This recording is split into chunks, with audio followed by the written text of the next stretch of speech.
Brad Williams, Excel Prime. There are a couple shortcuts here. You can go to formulas, you can go to AutoSum, and you can hit average. Hit average, and it automatically will put this function in front of you. You just complete the average section. Hit escape. Go to AutoSum. If you want to count, you have more functions, then you can go to all the functions. You can go over here to financial. This would be classified as stats. Go to more functions, stats, to median. So you can scroll down here to median, and you can hit median. If you need mode, you can go to mode, and you can see there's multiple modes.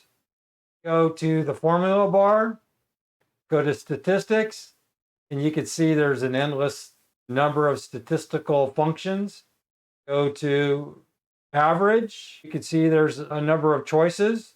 Median or mode. You have median. You hit OK. You can just type in that range, or you can simply go in, open the formula bar, hit median, type in whatever you want. Parentheses, just hit this range, median, and then 4391.